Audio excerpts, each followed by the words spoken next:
Good morning, viewers and listeners of Concerned Citizens Media. Welcome back and nice to have you here. I was away for a while, uh, so sorry for not sharing some updates with you. I was busy, so let's start with the news from Oromia region. Uh, the representatives, the so-called public representatives in Oromia region, had the two-day conference in Adama. Most of the discussion took on the situation, the security situation, uh, challenging the Oromia region in general. They talk about engaging Oromo Liberation Army with a bigger federal help. Those representatives calling for Oromia region coordinated with federal military and the federal forces to actually to fight back against oil forces. As you might already know, oil control much of rural areas and the towns, several towns, and as most of the rural area controlled by oil, and they are also close to the capital city. They are expanding their operation to eastern and western Hararge, southern Oromia, east and west Wallagga, Guji zone. So they are expanding. So this is now became a threat for Prosperity Party officials in Oromia region, and most of them angry. They want to do whatever to keep themselves in power instead of dealing, through diplomacy with this serious issue. They want to wage a war, a big war in Oromia region. They want to expand the war with the help of the federal forces, federal army. So huge preparation is on the way to fight back against OLA. I think much applied before, they couldn't succeed. So now they try to do once for maybe for the last time to keep themselves in power by fighting these forces. And the OLA forces are accepted by Oromia region population and well tolerated. They know their objectives. So these prosperity officials, former OPDO members, they want to fight back. So they want to control the power, stay in power. They don't care about the suffering of the Oromo people. And that is the update. And Abiy Ahmed is also preparing a huge force in different military camps, preparing for war, not for peace. So the other thing is about the continued propaganda war against the Ethiopian Orthodox patriarch, patriarch,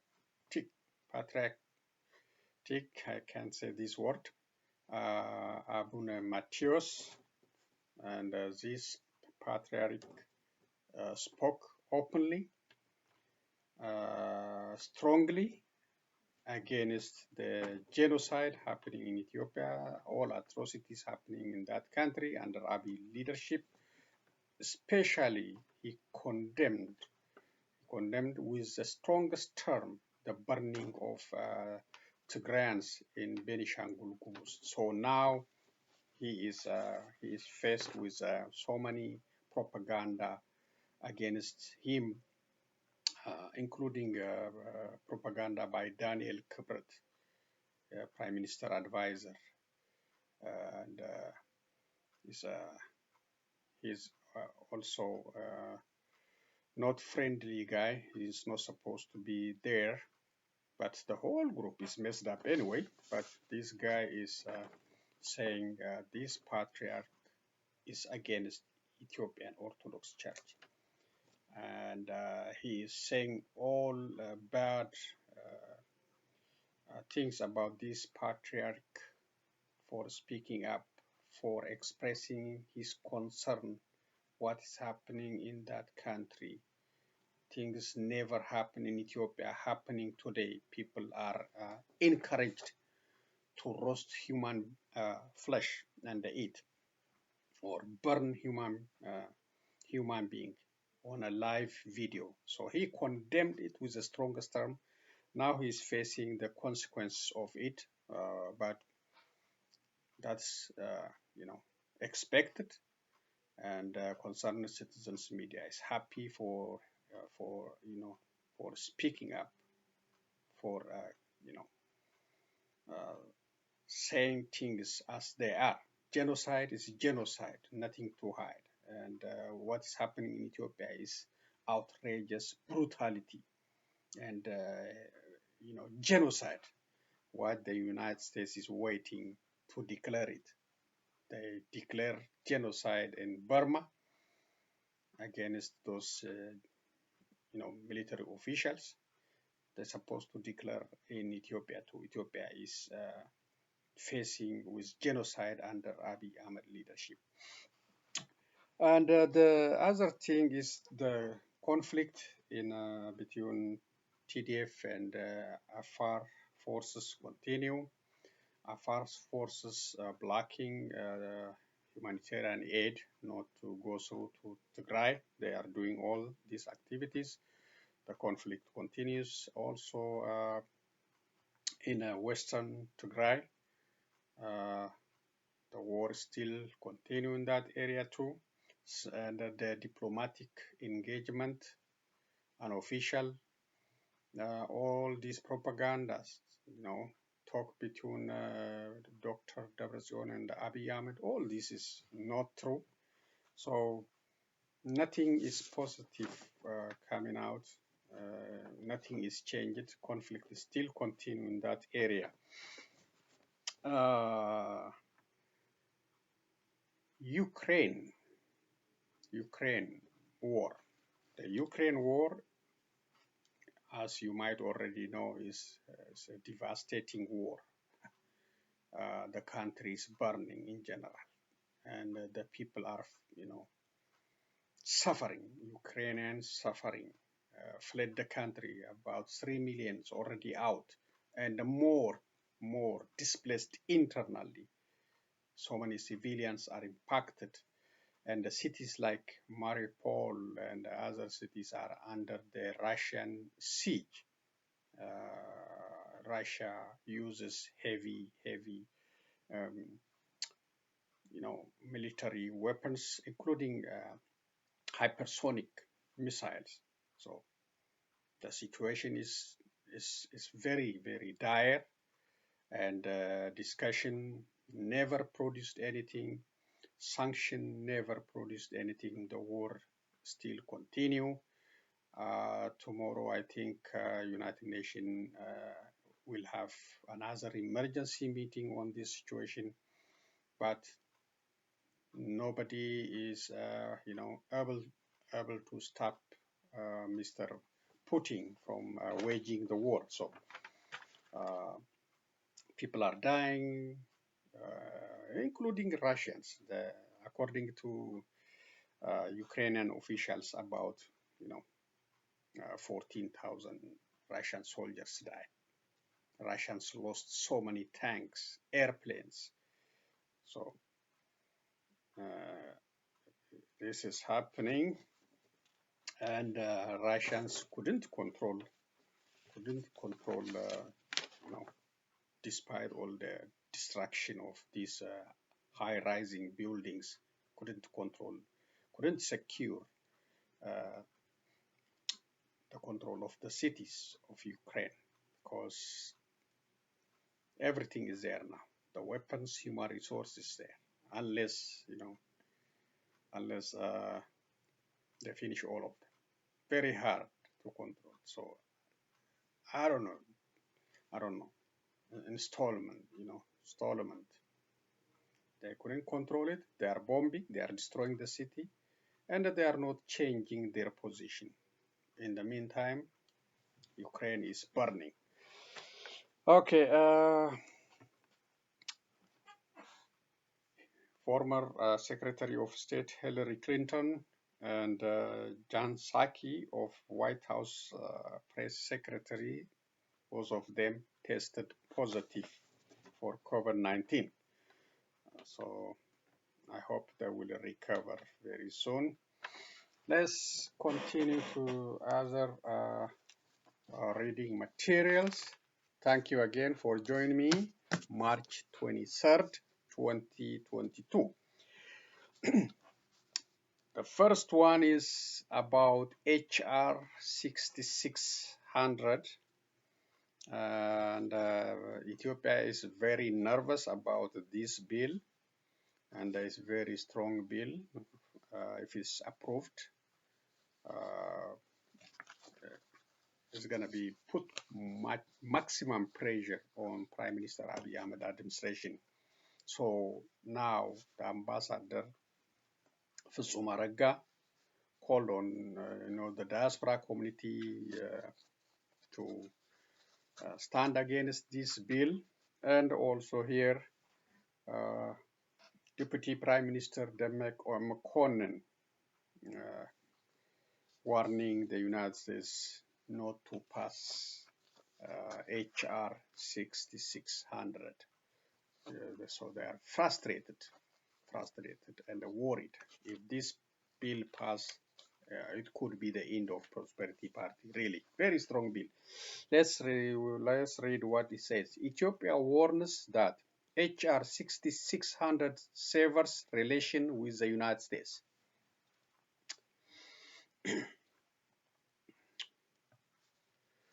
Ethiopia's Foreign Minister Demeke Mekonnen calls on Ethiopia diaspora to protest HR 6600. As the congressman who proposed the HR 66 is working relentlessly to get it approved in the United States Congress, the Minister of Foreign Affairs of Ethiopia, Demeke Mekonnen, on Tuesday called on the Ethiopian diaspora to protest it. He did so during a virtual meeting with Ethiopian diaspora community leaders and community representatives based in the United States, according to the news update from Ministry of Foreign Affairs of Ethiopia.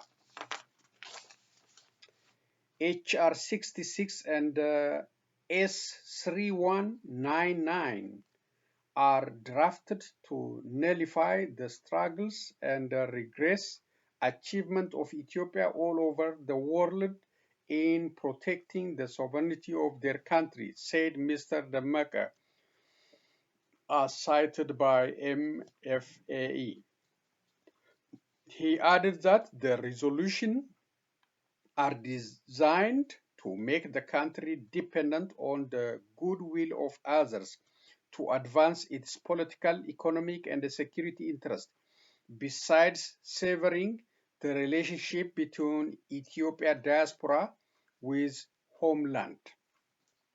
The United States Special Envoy to the Horn of Africa, Ambassador David Stafford, is in the country, but the ministry didn't say if he met with Mr. Demeke or the Prime Minister Abiy Ahmed.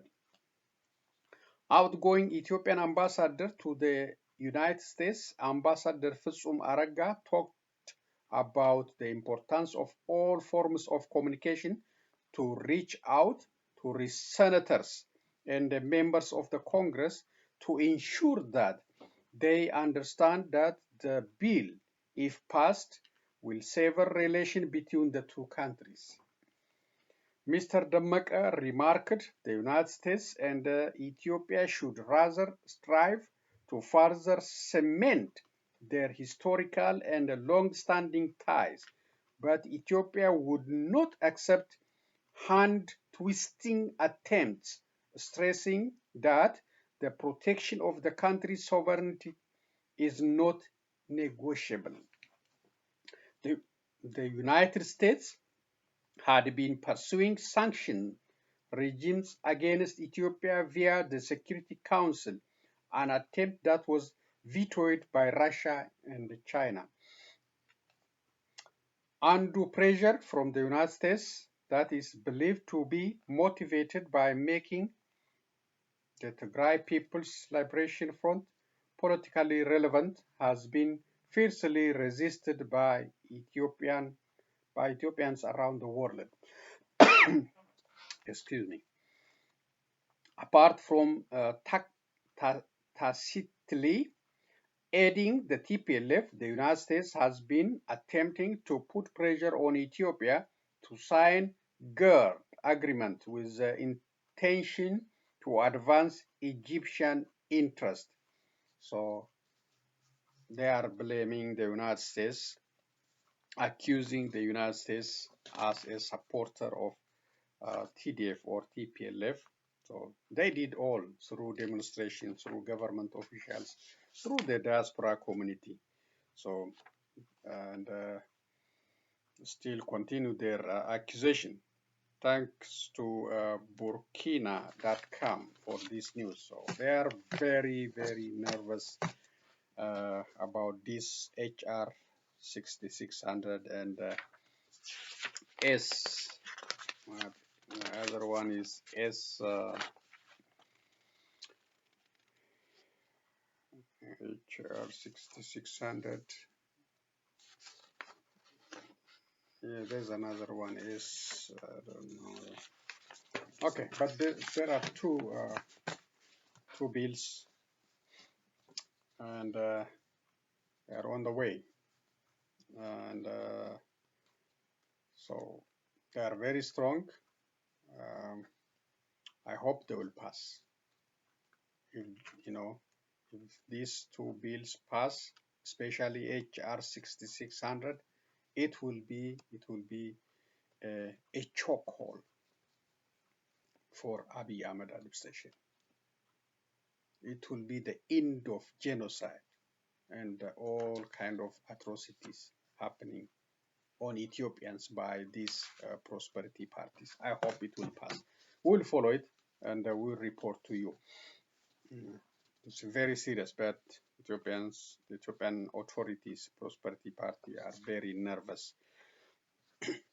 And the diaspora community is divided. It's not like before. Some supporting it, some are against it. 8 people killed in armed attack in Gursum Warada, Somalia state during a traditional ceremony. Armed attackers killed 8 people in Banbas town, Gursum Warada of the Somali regional state during a traditional ceremony crowning a tribal chief. Sources in the area who spoke to Addis Standard confirmed that the attack took place on Sunday, March 20, and added that there was a possibility that the number of casualties might increase.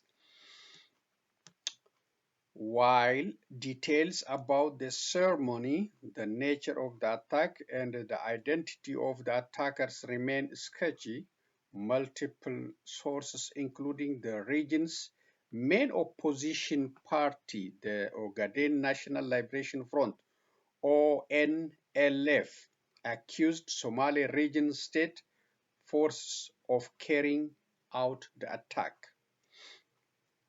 The party, through its social media, said the Somali state regional forces have opened fire on civilians in Banbas Gursum town. Several deaths are reported. ONLF calls for immediate cessation of the ongoing operation and a federal level investigation of why this incident resulting in a civilian deaths happened. They are calling for federal level investigation. Never be carried out. Never credible investigation carried out by federal level. Just so many crimes committed, so many killing committed, but never been investigated. So OLF is calling on federal. For me, it's a joke. They should call, for an independent investigation, not federal. Federal is part of the problem. Independent international investigation. The news came few days after armed men killed 10 youths and injured more than 11 others at a recreational house in Alge Kabale, Fantale Woreda of Mathara city in East Shoa zone of Oromia regional state. At this standard, repeated attempts to reach both the Somali regional government, peace and security, and communication bureau were not successful.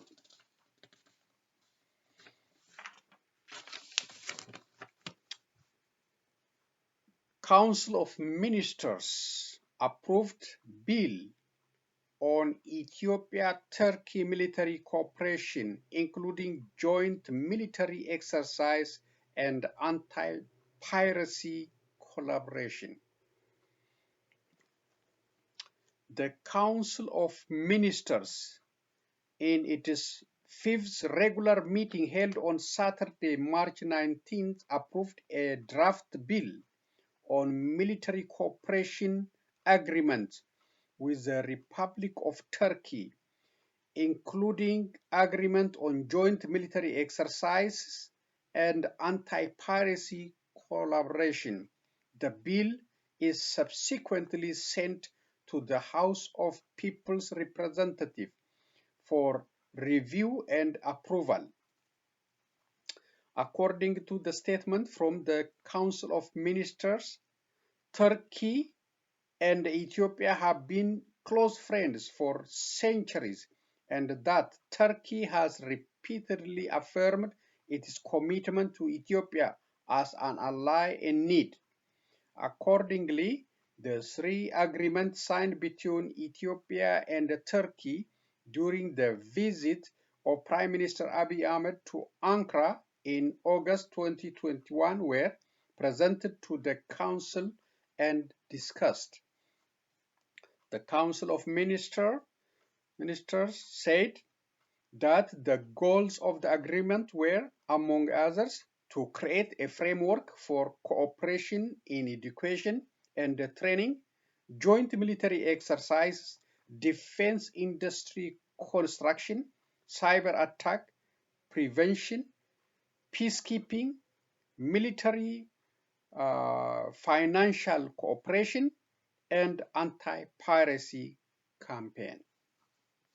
Similarly, the same meeting by the Council of Ministers has also approved other bills, including National Financial Inclusion Strategy, loan agreement with the International Fund for Agricultural Development, for Rural Financial System Improvement Program, the Georgetown Agreement, which revised the agreement between the Caribbean and the Pacific countries for draft regulations to prepare payment system for service to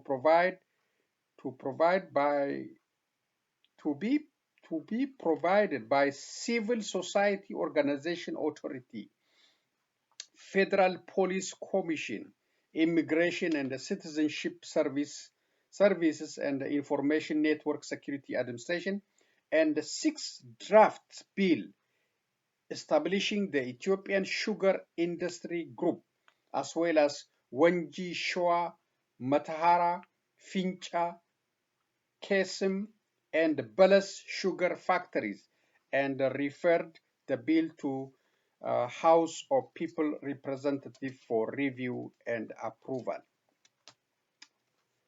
So this is credit again for Addis Standard uh, on Ethiopia-Turkey close relationship, including military and other cooperation. So Ethiopia is Abiy Ahmed is doing everything not for the good, I think, for his own power, not for the people, not to alleviate the suffering of the people. He is doing this to keep himself in power by, using whatever resource he got to train his National Guard, the Federal Force, and to secure himself. So he will not be, he will not be removed anytime soon. He wants to stay there forever, and the bloodshed will continue. That's the only thing, not for the benefit of Ethiopians. Okay, this is a special envoy for the Horn of Africa, Stafford, traveled to Ethiopia. He was there for March 21, and I think he's still there, March 22. He will meet the Ethiopian government, African Union, and the United Nations official, as well as representatives of humanitarian organizations. So he will also meet the Horn of Africa, Obasanjo, and the EU Commissioner for Political Affairs, Peace and Security, Bankole Adio, to discuss engagement on regional affairs, including Sudan and Ethiopia. So we're just expecting if he can give media briefing or statement on his visit, but he is there from 21 and today 22, but nothing is coming out on his visits. I hope he will be successful in convincing this Prosperity Party, leave power and open the dialogue for transitional government with all representatives from all sectors of that country, and not about this national dialogue. That's meaningless. It's useless. United States sanctions Sudanese police for serious human rights abuses. The United States Treasury on Monday added Sudan Central Reserve's Police (CRP) to its list of sanctioned entity on Monday for serious human rights abuses. The CRP, Central Reserve Police, which the protesters also call Abu Tira, is one of the security forces that used excessive force against the anti-coup protesters after the coup of October 25, 2021. We condemn Sudan's security services for killing, harassment, and intimidating Sudanese citizens. These actions are exacerbating the crisis in Sudan and are a direct contradiction to the Sudanese Security Service's stated commitment to participate constructively in a facilitated process to resolve Sudan's political crisis and return to a democratic transition, said Brian E. Nelson, Under Secretary of the Treasury for Terrorism and Financial Intelligence. The Sudanese government joint forces killed 88 people during the demonstration against the military coup led by General Abdul Fattah al-Burhan. In line with the sanction, all property and the interest in property of the CRP that are in or come within the United States or that are in the possession or control of U.S. persons are blocked and must be reported to OFAC. Also, the designation provides all transactions by U.S. persons or within or transiting the United States that involve any property or interest in property of CRP. This is the first time that the United States sanctions a Sudanese entity after the collapse of the isolated al-Bashir regime. The United States administration did not inflict similar sanctions against the Rapid Support Forces that accused of grave human rights violation, crime against humanity, and war crimes. Recently, they stopped taking part in the anti-protest forces deployed in the capital. In addition, the decision avoids imposing targeted sanctions against the Sudanese military leaders who imposed the state of emergency and ensured immunity for the use of excessive force. So, Sudan Tribune for this one. This is press statement. Anthony J. Blinken, Secretary of State, on World Water Day. I didn't know we have World Water Day. Water is one of the world's most precious resources. Whether mitigating and adapting to climate change, impact, strengthening global health security, improving access to food, or securing energy resources, water is essential to addressing these issues and building a better future. Millions of people around the world lack access to safe drinking water and sanitation, and water supplies are increasingly scarce and unpredictable. And of course, water is vital to all life on earth and to the conservation and the restoration of nature. We must act to strengthen water security for all. Many of our goals and those of our partners cannot be achieved without water security.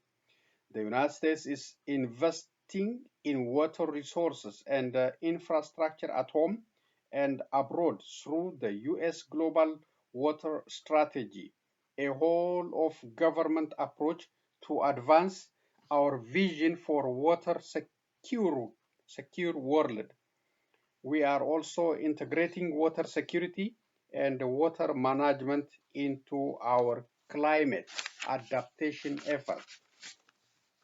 Through our commitment to conserve 30% of our land and waters by 2030, we will help maintain the ecosystems that are so crucial for water security.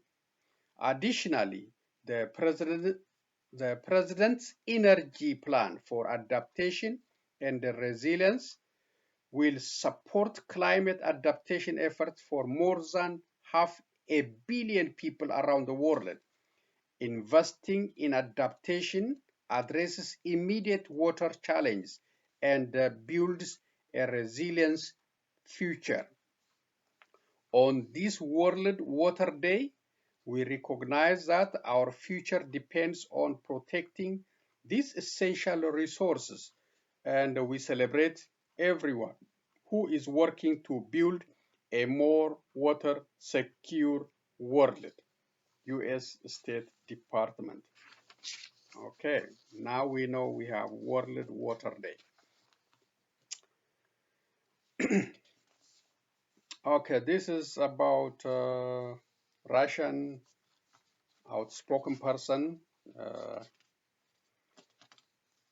and also found guilty today by Russian courts and sentenced for 9 more years.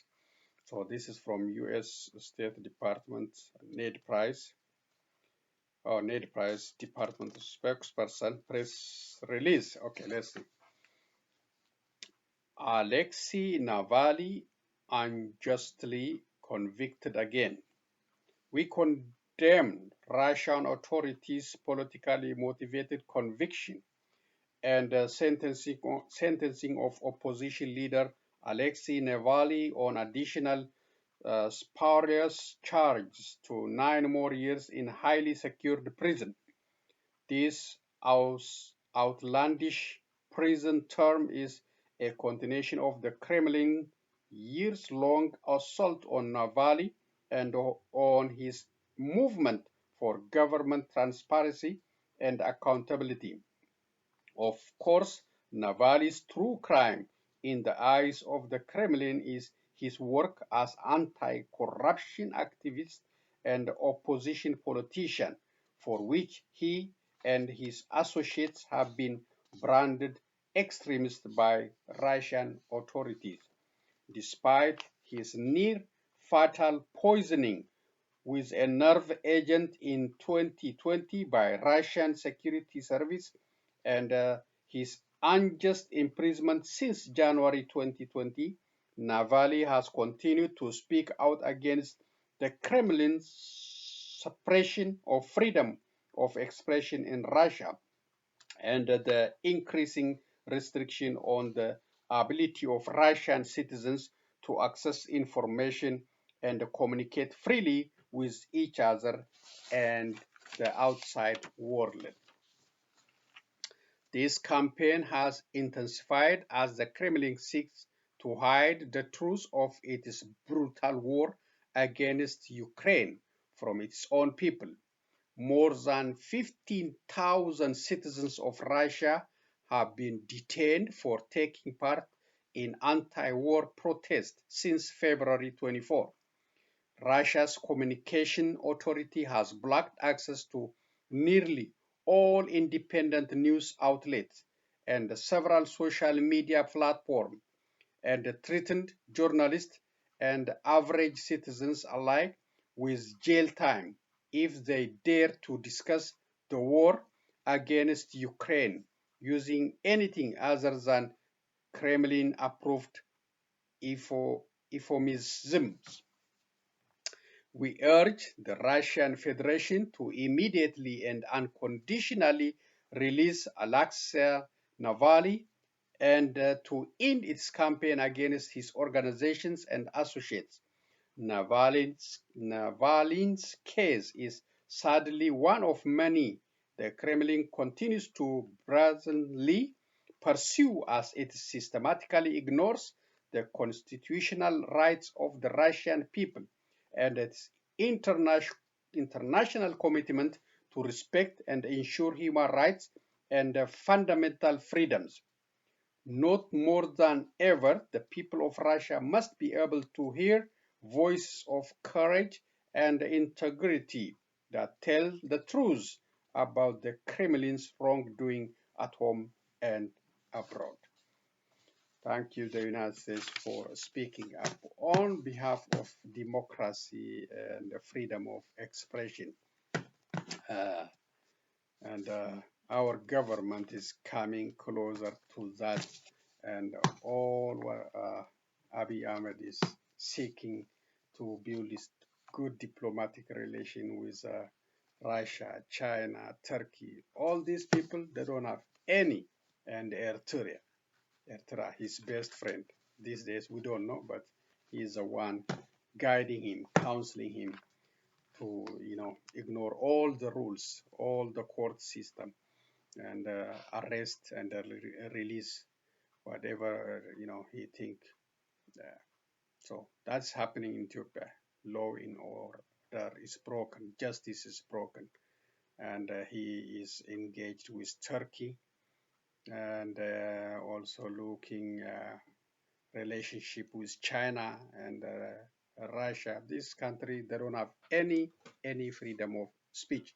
The citizens don't have the right to speak up because what is happening in Ukraine affect the citizens of Ukraine, also the citizens of Russia. So the people should have a right. They're gonna suffer. They are isolated now globally because of Putin's decision. That's not right. The people, these millions of them, should not be determined by one authoritarian regime, authoritarian person. Okay, that's the end of the reading. Let's see a couple of videos and end today's presentation. So the way Ethiopia is heading is not satisfactory for Ethiopians.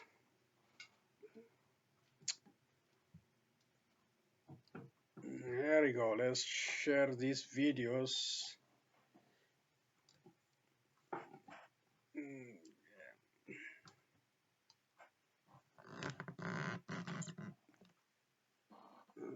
there we go. There we go. That's good. Okay. There we go. This was the moment the war came to a shopping centre in a Kyiv suburb and turned it into a smouldering ruin instantly. With a multiplex theatre, fitness clubs, stores and fast food restaurants, it was a big draw for surrounding apartment blocks, also damaged by the late-night missile strike. People in those blocks left traumatised and wondering how their local mall could in any way be a military target. I saw a huge blast and it lit up my room. I live just here, in front of it. The blast threw me off the bed. Some were too close to the blast, an explosion which sent debris raining down for several hundred meters all around. For many, there's disbelief at how a neighbor with such close cultural and religious links could act like this.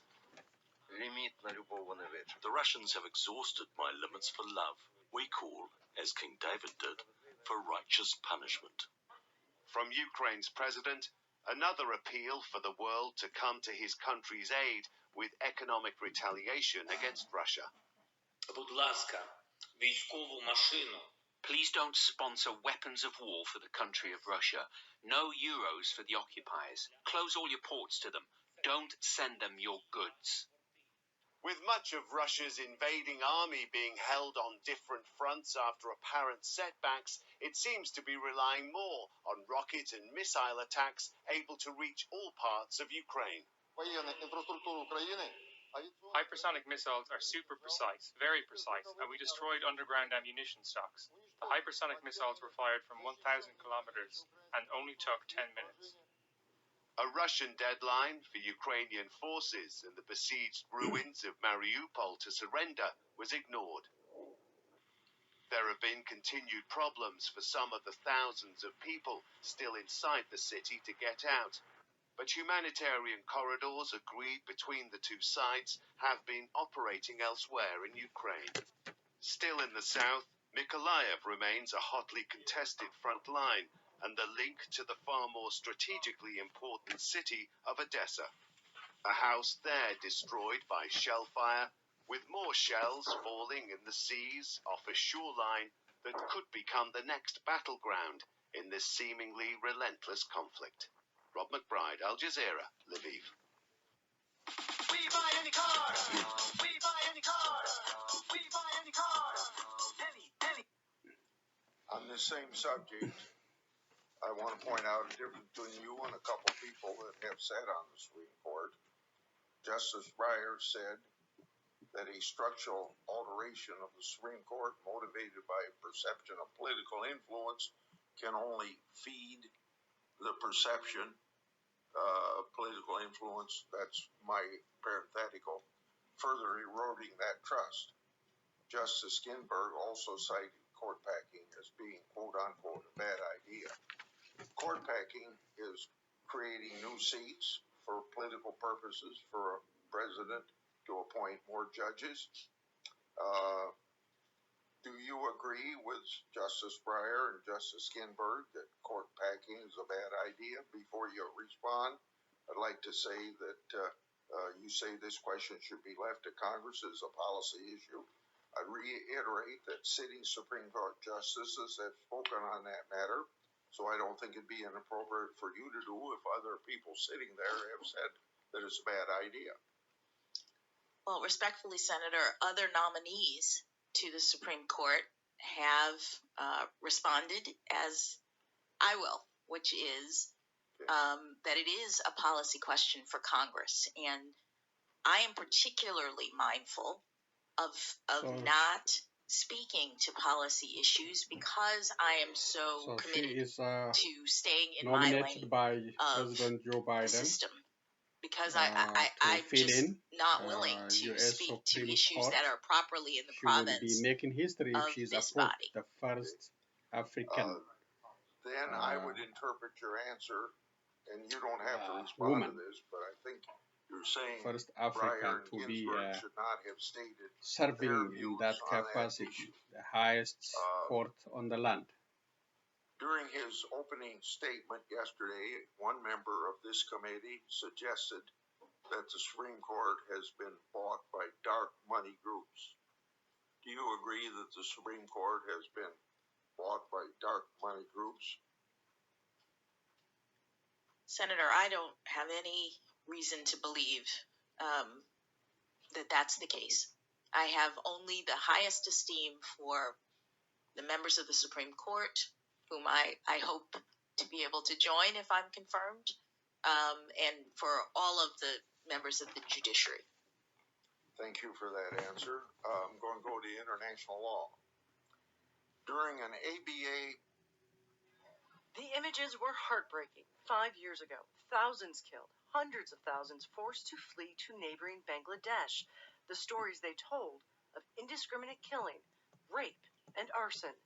Now the United States has given a name to what the world witnessed: genocide and crimes against humanity, promising $1 million to help investigators gather the evidence. Efforts are moving forward, not only at the International Court of Justice, but also through the International Criminal Court and through the domestic courts of Argentina in a case brought under universal jurisdiction. The day will come when those responsible for these appalling acts will have to answer for them. And the U.S. Secretary of State seemed to link the attack against the Rohingyas to the coup and the violence the military continues to inflict on its citizens, very which violent, experts say so please could have an don't watch impact. with the It kids. means that there's going to be accountability for what they're doing now. Now, this may matter to some of the generals. It may not matter to Min Aung Hlaing, because I think his days are numbered. But it may matter to plenty of the others, and it may encourage more defections. At the United Nations Monday, warnings that it is getting worse. I regret to inform you that since my last report to this Council, the human rights situation in Myanmar has not only failed to improve, it has deteriorated significantly. In fact, the Myanmar junta's war against the people of Myanmar has intensified. More than 1,600 civilians have now been killed by the junta, nearly 10,000 arbitrarily detained, more than 500,000 have been displaced. The U.S. designation is likely a signal that they will look to place more sanctions on the leaders of Myanmar in the coming months. It also sends the message to Western companies that they should rethink doing business in Myanmar. Just one step in what will likely be a long and uncertain path to justice. Patty Culhane, Al Jazeera, Washington. Sudan's government has denied reports about the presence of Russian paramilitary group Wagner in Sudan. In a statement on Tuesday, the Foreign Ministry termed accusations by the ambassadors of the US, Britain, and Norway on Wagner's activities in the Horn of Africa nation as a blatant interference in Sudan's domestic affairs. On Monday, the Troika for Sudan, the US, Britain, and Norway said Wagner Group was engaged in illicit activities that undermined the rule of law in the country. The Sudanese Foreign Ministry, in a statement, said the Troika diplomats deliberately and in an arbitrary manner involved Sudan in the conflict in Ukraine. The ministry described the statement as an apparent violation of the established diplomatic norms and practices. Okay, So these are the video updates. So thank you again for joining me. So for the next few days, we have to watch carefully if the hearing about HR 66, we should listen to it, and we should also, I think maybe is it tomorrow, after tomorrow, I think there will be hearing on this one, and if we can call senators, so that they can support. We have to tell them this is a good thing for humanity to stop genocide, and it's good for democracy in Ethiopia. So we have to tell them to support to pass HR 6600. The other thing we have to also watch Ethiopia's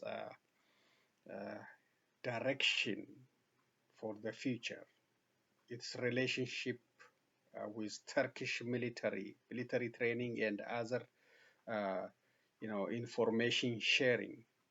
And Turkey is the provider of drones for Ethiopia. So as I said, it's not good for Ethiopians. It might be good for those in power, but it's not good for Ethiopians. So we have to watch that relationship, plus its relationship with Russia and China too. So the other thing I want to say is there is a huge preparation for military preparation to conduct military operation in Oromia region against under the name of OLA. I hope the international community also pay attention to this very serious intended operation. The people are already suffering. So they, those parliament members, the Oromia regional parliament members, advocating for full out of war, total war, like the war happened in Tigray region. They want to conduct in Oromia region. So that is in a planning, that is in a discussion, that is in a already in a decision. So I hope it will not happen. I hope this group will have a discussion instead of waging a war against Oromos. So that is the other area we have to watch. Here, Abiy Ahmed is preparing to stay in power by military means, not by smart mentalities, just by using force and surrounding himself with all friendly forces, bank and the tanks, as Ethio 360 said. So he want to use these two and remain in power, and abusing the system and shutting down the freedom of speech, the legal system, and arresting whoever he think, releasing whoever on his eye, not by based on the document, the legal system, just by his decision. So we must reject this system. We must call upon him to respect the law of the land like just other citizens. And we don't want the Eritrean system. We don't want that kind of democracy. And we want people to speak up, to discuss the issue, because it's impacting citizens, not only this guy. This guy, his family, they are untouchable. They are not suffering. Ethiopians are suffering. Ethiopians are suffering through inflation, through war, through all this hatred. And conflict in that country, plus international isolation. So we have to watch him. He's still training more military forces to continue his bloodshed, and international community also should pay. Possibly they should call for the transitional government in that country instead of this fake dialogue. So that's all I have for today. I will be back next round, hopefully very soon, and give you some updates. And be safe, and so long, everyone.